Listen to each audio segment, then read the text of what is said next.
ఇప్పుడు మనం ఈ వీడియోలో మన హెల్త్కు సంబంధించి ఎలాంటి పదార్థాలు తినడం వల్ల మనం హెల్తీగా ఉంటామో, అవి తినడం వల్ల మనం ఏ విధంగా మనం స్ట్రాంగ్గా తయారవుతాము అనేవి కొన్ని విషయాలు తెలుసుకోబోతున్నాం. వీడియో చివరి వరకు చూడండి, మీకు అన్ని విషయాలు తెలుస్తాయి.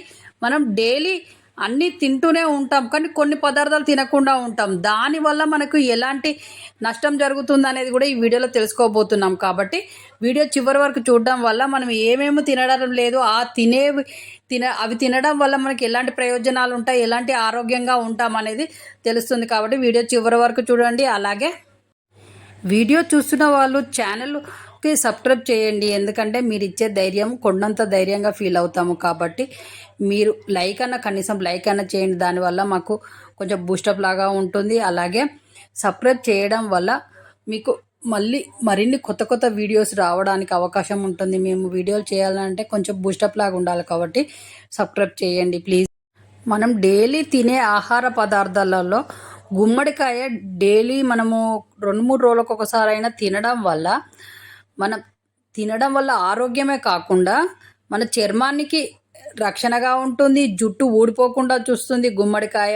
కొంతమంది గుమ్మడికాయ తినము, అది తినేది కాదనుకుంటారు. చాలామందికి గుమ్మడికాయ తినాలని కూడా తెలియకుండా ఉంటుంది ఈ రోజులల్లో. ఇప్పటి పిల్లలైతే అసలు గుమ్మడికాయ మేము తినము అంటారు. కాబట్టి ఇప్పటి వాళ్ళకే ఎక్కువ హెల్త్ ప్రాబ్లమ్స్ వస్తున్నాయి. కాబట్టి ఈ గుమ్మడికాయ వాళ్ళకి కనీసం వారంలో 2 సార్లు అయినా ఆ గుమ్మడికాయకు సంబంధించిన కూరలైనా లేకపోతే హల్వా అయినా ఇలాంటివి చేసి పెట్టడం వల్ల చాలా హెల్తీగా ఉంటారు. ఎందుకంటే గుమ్మడికాయలో చాలా మనకు విలువైన విటమిన్స్ అయినా ఖనిజాలైనా మనకు అందుతాయి. కాబట్టి గుమ్మడి పువ్వు కూడా మనకు ఉపయోగపడుతుంది. ఎలా అంటే బ్యాక్టీరియా, ఫంగస్ లాంటివి రాకుండా కాపాడుతుంది. మళ్ళీ గుమ్మడి పువ్వు మనం తినడం వల్ల, గుమ్మడి పువ్వు అయినా గుమ్మడికాయ తినడం వల్ల మన కంటి చూపు బాగా మెరుగవుతుంది. కాబట్టి ఈ గుమ్మడికాయలో విటమిన్స్, ఖనిజాలు బాగా సమృద్ధిగా ఉంటాయి. కాబట్టి కనీసం వారంలో 2 సార్లైనా, కనీసం ఒక్కసారైనా పెట్టడానికి ట్రై చేయండి పిల్లలకి. ఈ ఎండాకాలం బాగా ఎండలో పోయి వచ్చినప్పుడు మన చర్మము మృదువుగా మళ్ళీ నలుపుదనం పోయి తెల్లగా కావాలి అని అంటే మనం వెళ్ళి వచ్చిన తర్వాత ఐస్ వాటర్తో కాకుండా నార్మల్ వాటర్తో కడిగి 1 గంట తర్వాత ఐస్ క్యూబ్స్ ఉంటాయి కదా, వాటితో ఫేస్ అంతా మర్దన చేయడం, మెడ మీద అలాంటి ఏరియాలలో మర్దన చేయడం వల్ల ఫేస్ మృదువుగా, చర్మము స్మూత్గా తయారవుతుంది. నల్లదనం అనేది పోయి తెల్లగా నిగనిగలాడుతుంది ఫేసు. కాబట్టి ఈ ఎండలో పోయి వచ్చిన తర్వాత ఈ విధంగా చేయండి. ఇలా చేయడం వల్ల ఐస్ క్యూబ్స్తో మర్దన చేయడం వల్ల మీ ఫేస్ మృదువుగా, అందంగా తయారవుతుంది.